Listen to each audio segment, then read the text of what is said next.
Happy 2022, everybody. I'm Suzie. It's Makeup Monday. Let's go.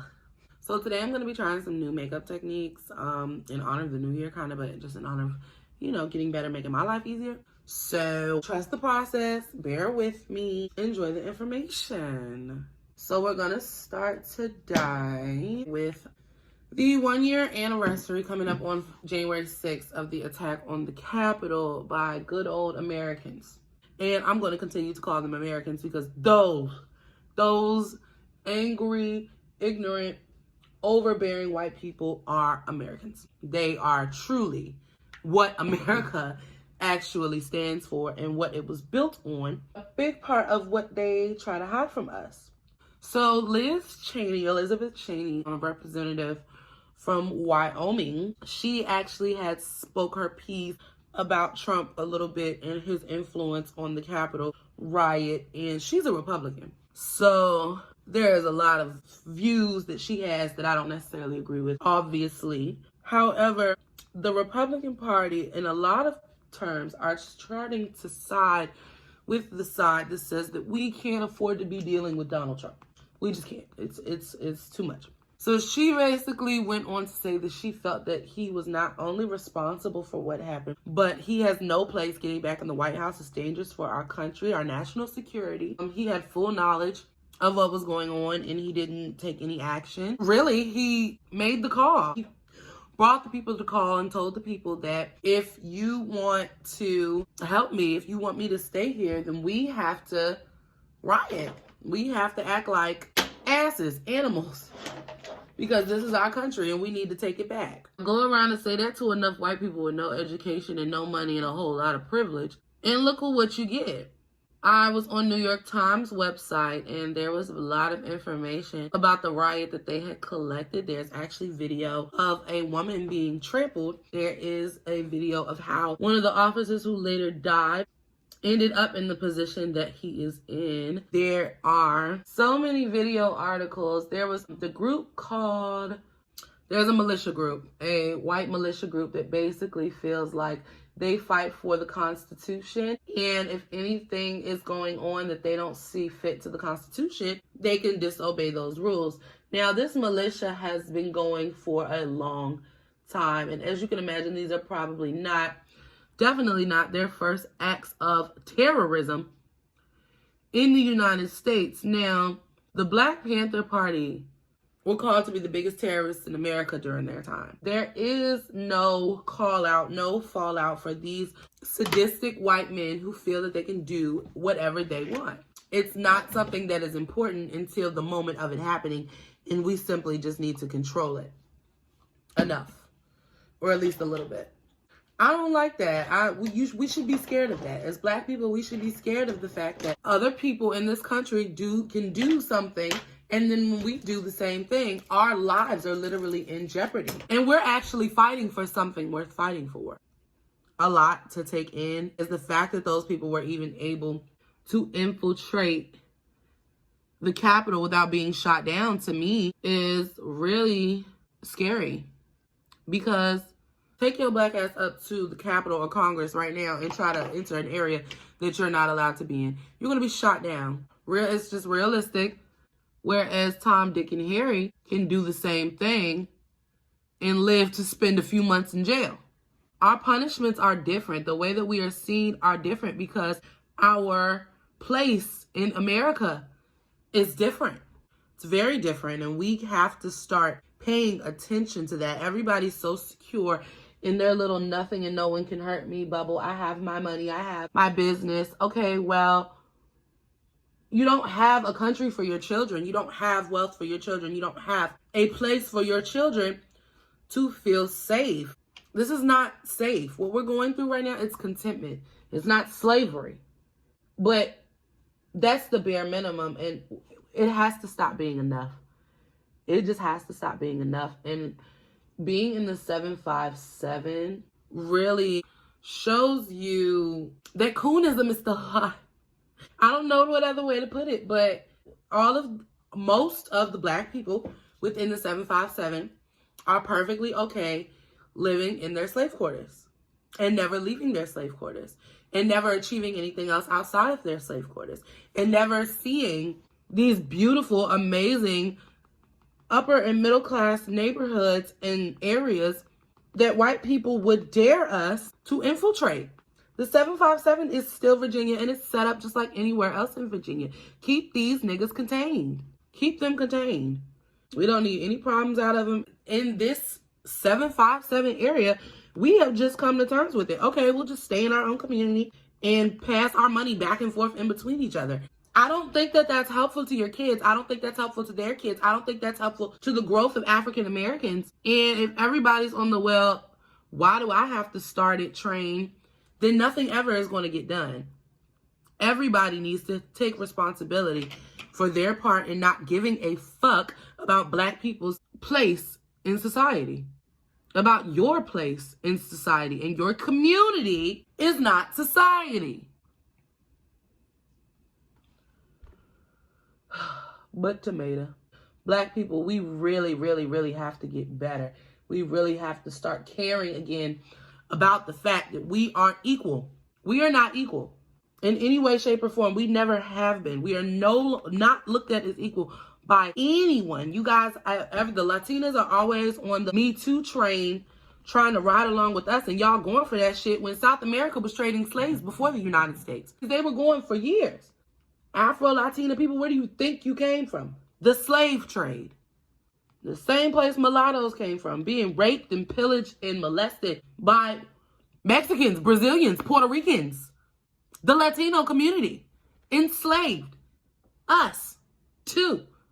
You know, we just have to be smarter. We have to be smarter, and we have to take the shit more serious. It's still very, very, very, very serious. And if we're not taking it seriously, then what are we doing? I went on a whole tangent, but I think we need to understand the severity of the lack of severity that was involved in the attack on the Capitol. Those white people got away with something that is terrorism, and we all would have been shot down in the street like dogs. I cannot stress that enough. We have to pay attention, guys. We have to care. So next on my list, Black men, their mental and physical health. I don't know if anybody has ever seen, I want to say What's Done in the Dark. Or Medea's Happy Family, the movie. When Mr. Brown is talking about how he don't go to doctor's offices, he know nothing about his colon, he got to be on time for work. This is what y'all sound like in real life. No care for your health. No care for your mental health. Honestly, I don't think there are too many Black men that are going to watch this or the clip that I'm going to post who even know what trauma is or if they've experienced any at all. They will tell you that they haven't. They will tell you they've been through shit, but, you know, I'm straight. I'm good. Like, no, you're not. No, you're not. No, you're not. It's not okay. It's not okay if your mother didn't raise you correctly. It's not okay if you were touched as a child. It's not okay if your mother was on drugs or your father wasn't there. It's not okay that men act like they don't have mental health issues. Honestly, the way that a lot of y'all feel about women and the disrespect that you show other women and the lack of chivalry that you have, nobody taught you anything. And I want y'all to admit to that. I want you to be able to understand where you're lacking so that you can pick it up. You know, a lot of you ended up on child support and with children because you, like her, were sticking your dick somewhere it didn't need to be without a condom. It's no mother in the world that shouldn't have told you that you need to wrap it up and why you need to wrap it up. Because the very first thing a woman with a child of a man who don't want her is going to do is file for child support. Is start acting funny. Is deal with her self-esteem and think that you ain't shit, when in reality, you could have prevented the entire situation by being a man and speaking up. You have to protect yourself. You have to protect who you are. There's no real pride in men because you guys have nothing to be proud of. And you pick these simple, basic, miniature moves that you make and you blow them up. And I just think that is, like I said in my U.S. Capitol speech, is detrimental to Black people. Black women are on the forefront. Black women are working more than men. Black women have more jobs than men. Black women have more businesses than men. Black women are taking care of themselves. And yet y'all still expect somebody to get cute for you, talk to you whenever you want, not be on your ass when you need to be left alone. You don't deserve any of that. If your only goal in life is to make sure you make it to your shift at Target. And that's cute. But where are your goals? Where are your goals? I'm really asking that. Not you trapping out your car trying to get rid of this ounce by Thursday. Not you trying to fuck on this bitch. Not you needing to re-up. Like, where are y'all's goals? Because sitting in the hood and dying in the hood really does nothing for your children, our community, or you. Honey, our ancestors would be embarrassed. Our ancestors would be so embarrassed, especially the men. Men went to war for hand-to-hand combat daily. Came home and loved their wives because there was a woman at home taking care of their children and their family and their house while they're out fighting like men with their bare hands and knives, arrows. God forbid I handed one of you niggas with a Glock a goddamn arrow and you stare at me like this. Or tell you to put your hands up. No, I got a gun. I don't fight.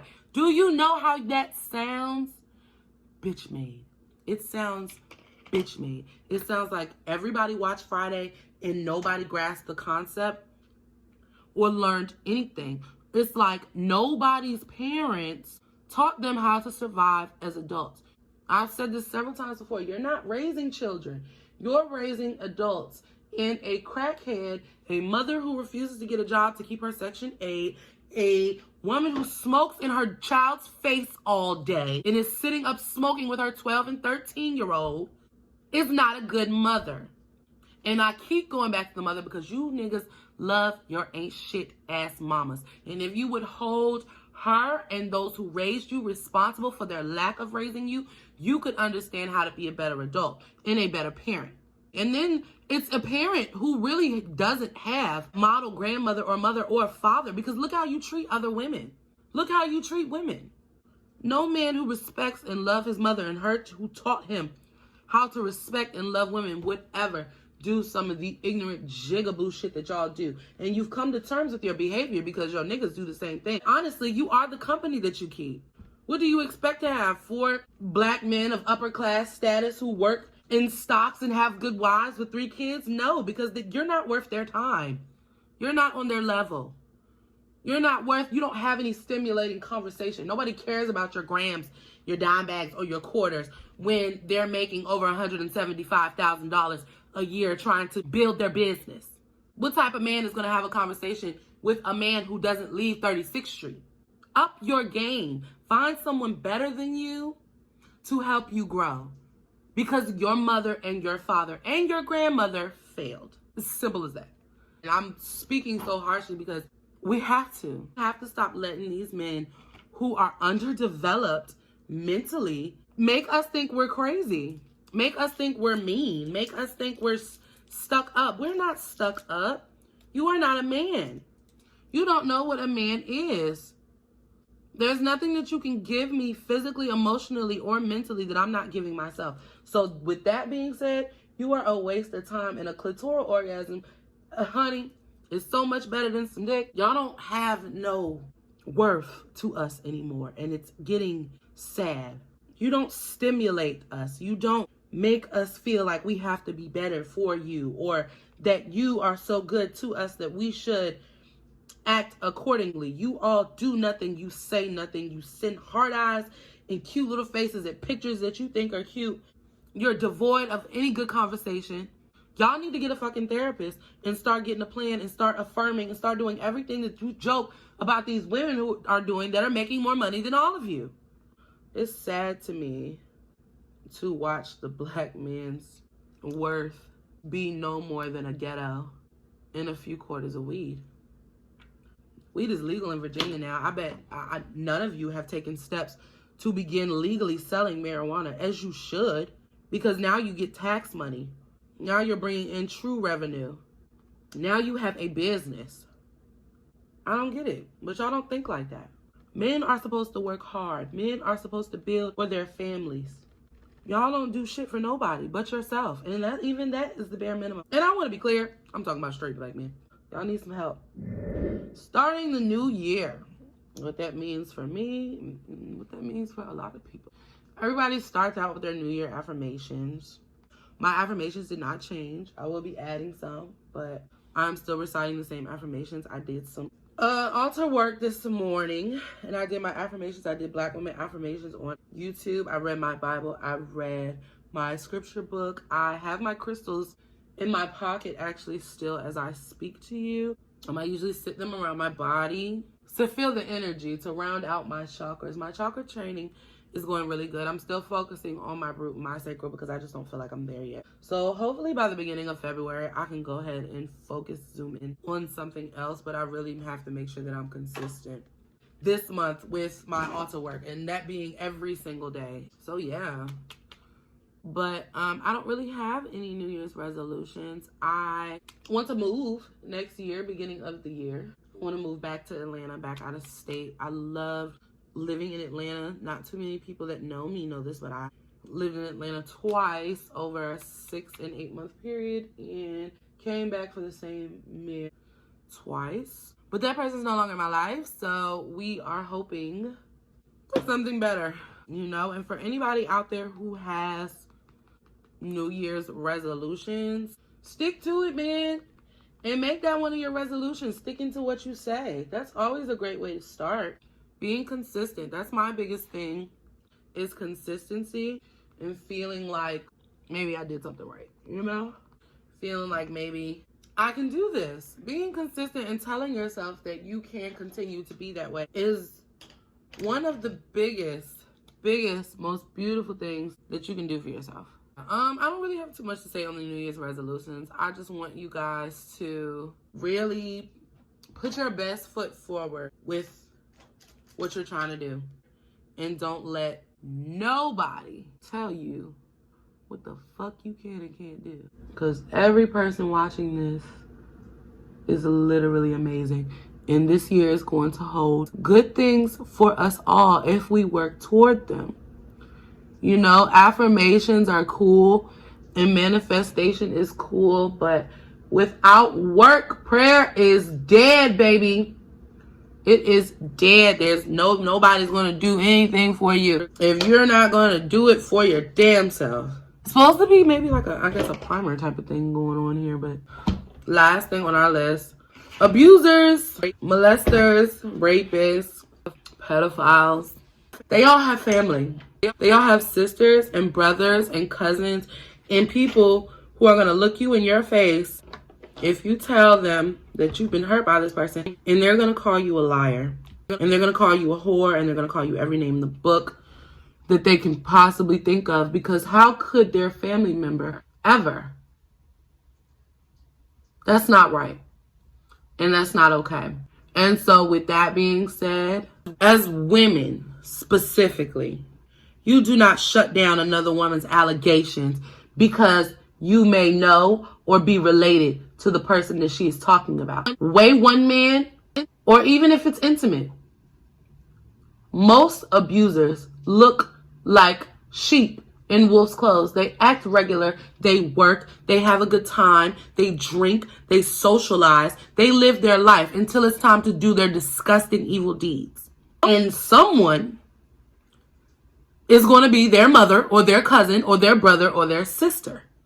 We have to start taking allegations from every woman seriously, because this is also why women refuse to come out. There is a very low number of reported molestation and assault in the 757, Hampton and Newport News specifically.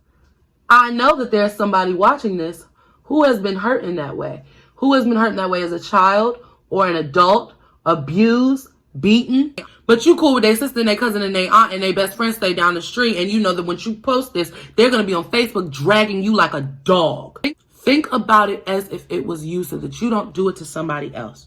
Think about it as if it was you, so that you do not do it to somebody else. Every woman, every man who has ever been abused deserves their time, deserves to be heard and deserves to be listened to be able to report their crime and feel safe while the court does its due diligence. We have to stop being like that. And I also know that there's probably somebody watching this who has had allegations brought against a family member or a friend or a boyfriend, and you just can't believe it. It's no way. It is way. And if it's not, that woman deserves her day in court to have her defense. So don't take something away from someone just because you might not agree with it. That is what happened. That is her truth. I can't stress this enough that most abusers are regular people living regular lives. A lot of them are in full-time relationships that seem very happy. And they're out here touching on people, raping on people, hurting on people. Not you, but that doesn't mean anything. It makes it hard for women to come forward and feel safe, knowing that they will be torn down by their community just because they accuse someone that y'all know to be nice. I mean, honestly, going back to my Chesapeake days, high school, I can name a few times, and a lot of us don't understand this. If you are with a man and you tell him no, and he persists and he's touching or tugging or grabbing or trying to kiss on you, that is assault. You giving in just so you don't feel like you were raped or assaulted, or you're scared of what he's going to do, so you secede, you were assaulted. You were assaulted. You have a case. You have real trauma and a real situation to deal with. We have to start taking this stuff seriously, y'all. We really do. I mean, and it's rampant. Assault, rape, it's rampant. And it goes unreported so many times. And then you telling your child, you need to go put pants on the house because so-and-so is here policing our daughters. Which, and I do agree, there are some outfits, you know what I'm saying? Of course, age appropriate. But policing our daughters for what, their little belly button showing? That's a child. That's a child. And while you out here scared of predator getting her in the street, look inside your own house, in your own circles, and your own uncles and granddaddies and grandpas, and your own cousins, and your own friends. Because that's where it comes from. It is very rarely that your child is going to be abused by a stranger. Very rarely that you or somebody that you know were abused by a stranger. It is generally someone who is close to the home. Gotta get on it, man. Gotta get on it, because then we'll have another generation of little girls who are afraid to report and who are afraid to put their 2 cents into what's going on. They're afraid. They don't deserve to be afraid. I've pretty much touched on everything. I think I want you guys to go into a database and get some statistics on how many girls and women are abused every day and every year. And think about how much of that goes unreported. Think about how many people are sitting in our community right now afraid to report their abuse because they know that no one's going to believe them. They know that this is the community that this man is a part of, a community of women who hold men higher than themselves. And y'all can roll your eyes, but I'm telling you, let somebody you know be accused and you jump to his defense. Like that's not another woman with a vagina who could be abused. I don't share very much of my life, but what I will say is that as a victim of abuse, as a victim of no one believing me, as a victim of, even to this day, still not being able to confront the abuse and the molestation that I went through because it would cause a problem between someone very close to me. Be open and be ready to accept and be alert, because everybody isn't good peoples. Tasty topics. Filming next. Bro, every time I do my makeup, washing your hands immediately is like essential, because that just look a little weird, but I don't even care that much. Okay. Bye, y'all. I love you. Thanks for tuning in. Much more to come. Tasty topics coming out. You already know, get with the socials. Get with the socials. Get with the socials. Subscribe, like. Don't keep watching my show and not subscribe. It's giving hater. It's giving hater. But I love you guys.